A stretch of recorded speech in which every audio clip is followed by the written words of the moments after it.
Every year, a group of my friends and I love to venture into the mountains and go camping. It's one of our favorite things to do. There's only been one time, though, where it went horribly wrong. Last summer, we were camping at Pinecrest Lake Campground. We've been coming here for years, so we were pretty familiar with the place. There were 10 of us in total, with 3 tents. The sun had set, and we had a campfire going. We enjoyed some drinks, played music, and talked about our lives back in the city. Typical camping stuff, you know. Well, we decided it was time to turn in for the night. We had planned a challenging hike for the morning and needed a good night's sleep. We kept the fire crackling to deter any unwanted wildlife, and divided ourselves into 3 groups in our respective tents. It couldn't have been more than an hour after we all went to bed when I suddenly awoke. I could hear an oddly loud noise coming from outside the tent. It sounded like sniffling, but much louder and more pronounced. My initial thought was that it might be an animal, possibly a mountain lion or some other creature.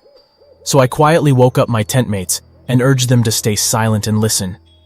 Our tents were sealed tight, so we couldn't see what was happening outside. We didn't want to provoke any sudden movements or noises if it was indeed a wild animal. The sniffling continued, and it felt as if it were just a few feet away from our tent.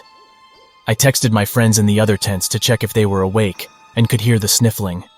When they responded, confirming they were awake and hearing the strange noise, we got another text from them saying they didn't think it was an animal.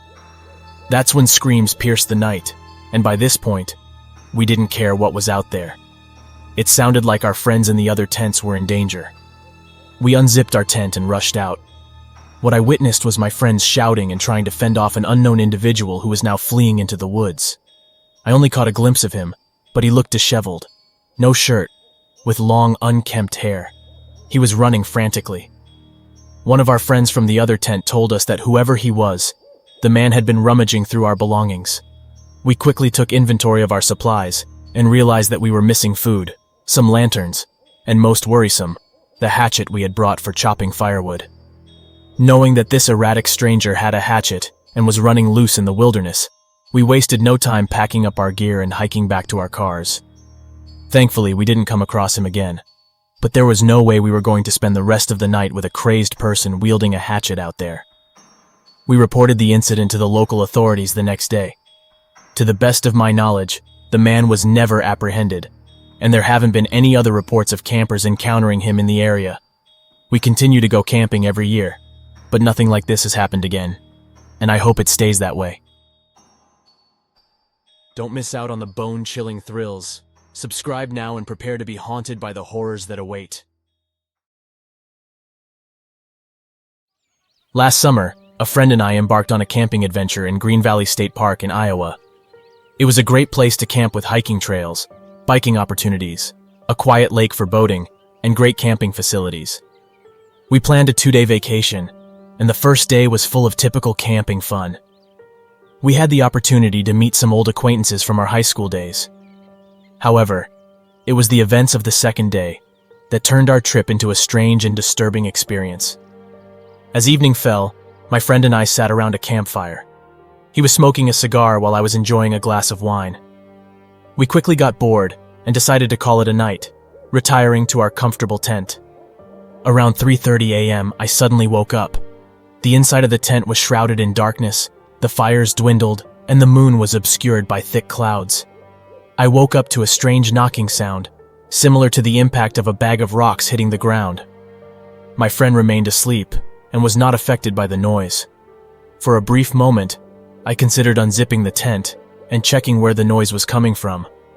But I rejected the idea and attributed it to natural sounds in the wild or perhaps to animal sounds. I went back to sleep. The next morning we woke up groggy, realizing it was our last day at camp, with plans to spend the day kayaking. I unpacked the tent, intending to start our day by making coffee and packing.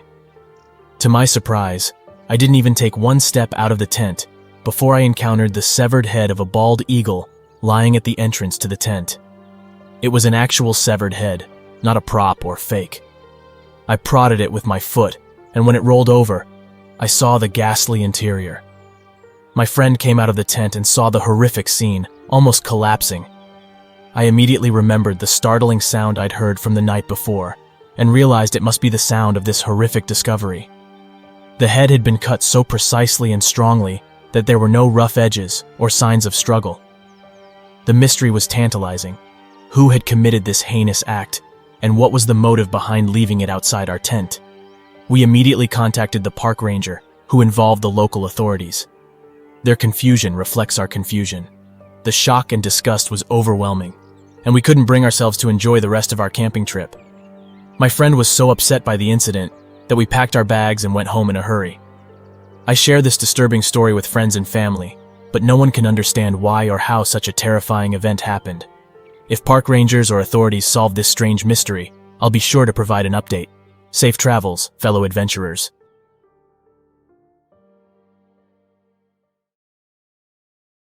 My family and I had just arrived at our cabin for the week, and I'm on edge, looking over my shoulder every 2 seconds, even though deep down, I'm sure I'm all right. So bear with me as I try to do the best I can to tell this story, since this is the first time I'm recalling it since the incident. Late last summer, me and my family left our home to embark on our 1-week cabin adventure. Our 2 kids were so excited to finally be able to join me and my spouse on one of our cabin trips. They've seen all sorts of adventures over the years, but we wanted to wait until they were just a little bit older before involving them. Finally, that time had come for the kids to join us, and we set out on our 7-hour drive a little after midnight. After the initial excitement of leaving and the music playing inside my car was over, everyone fell asleep in the car except for me, which is fine. It gave me a chance to listen to one of my audiobooks that I'd been neglecting for some time. I was surprised when we were close to our destination, and I realized that my family had mostly been asleep for the entire drive. They would have brief moments of waking up and asking where we were, but they mostly stayed out cold for the entire trip. About 30 minutes until we'd reached the cabin, I got the dreaded flat tire that no driver wants to get, especially when you're on vacation. I was lucky to have my spare tire, so this was no more than an inconvenience, but I was still annoyed. I remember being scared as I briefly lost control of the car and slid to the side of the road before I regained control. Somehow, my family was still asleep. I quietly got out of the car and unburied the spare tire underneath all of our luggage. While I was preparing to fix the tire, I started to wonder what I hit. I got the flat tire seemingly out of nowhere. Sure, that can happen, but I was suspicious for some reason. I got the damaged tire off and replaced it with the spare.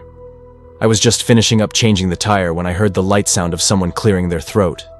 It sounded like my spouse, but when I turned around, I was greeted by a small woman with dreadlocks and a tattoo of a rose on the middle of her neck. I said hello in an attentive and confused voice. The woman smiled and said in a delicate voice, "Hi, I'm Autumn. You look like you could use some help." I smiled and said, Thank you, Autumn, but I think I'm okay." I was trying to be polite, and I wasn't feeling great about the entire situation. This woman kept looking to the side of the road like she was communicating with someone, but whenever I would look over there, I didn't see anything. She just kept insisting on helping, never changing her nice and polite voice, and I just kept saying, "No, thank you." Eventually, I started to pack up the tools and get myself ready to hit the road. That's when the woman said, "I think you really need my help." Then her voice changed instantly. It wasn't this polite and delicate little voice anymore. In an angry, almost vicious voice, she said, "Let me help you." I was not having any of this anymore. I turned to the woman, and in a mean voice, I said to her, "Okay, lady, you need to leave. I have my family in the car, and I'm not in the mood for any of this. If you don't leave, I'm going to call the police." I thought that my threat might do the trick, but instead, she just started to laugh. I had enough, and I just turned around while she was laughing. I opened the driver's side door and put my keys in the cup holder, so all I had to do was push to start when I entered the car. When I turned back around to grab the lug wrench, which is that cross-shaped wrench if you don't know what I'm talking about, I turned around to the woman in mid-swing with the lug wrench attempting to strike me in the head. I was able to catch the blow with my hand and kicked the woman onto the ground. She grunted and then ran to the side of the road, the same side that she had kept looking at earlier. Without wasting any time, I got in the car and sped off as fast as I could, constantly checking my mirror for any sign of this woman or any other kind of car following me. Thankfully, the last 30 minutes of my drive went by with no issues. I told my spouse when they woke up, and they were angry that I didn't call the police right away. They called as soon as we got to the cabin and gave the police the entire description of the woman. They told the police the name that she gave, the tattoo, and exactly on the road where she confronted me. I can't help but feel like that woman is going to find me and my family at this cabin. She clearly saw that I had camping gear in my car when she confronted me. I didn't realize it until later, but now I can't help but think that she was somehow responsible for causing the flat tire. But I have no evidence to back that theory up. I'm going to try and enjoy my trip, but I wanted to get this story out while all the details were still clear in my head. Now I can't stop wondering what it is that she wanted. Did she want my car with the spare tire? Did she just want to rob me, or was it something much worse? I hope I never see that woman with a rose tattoo again. Dear viewers, we balance the dark with the allure of travel. After each exciting story, we will guide you to a wonderful tourist place that not only offers natural beauty and cultural wonders, so whether you are a thrill seeker looking for an annoyingly good time or an avid traveler looking for new horizons, our channel will satisfy your dark desires and curiosities. Join us on this unique journey where horror stories and travel destinations meet, providing you with a spine-chilling and awe-inspiring experience. Subscribe now and get ready to be happy and captivated like never before. Yellowstone National Park, located primarily in the U.S. state of Wyoming, but also extending into Montana and Idaho, is one of the most iconic and well-known national parks in the United States. Established in 1872, it was the first national park in the world and is renowned for its stunning natural features and abundant wildlife. Here's more information about Yellowstone National Park.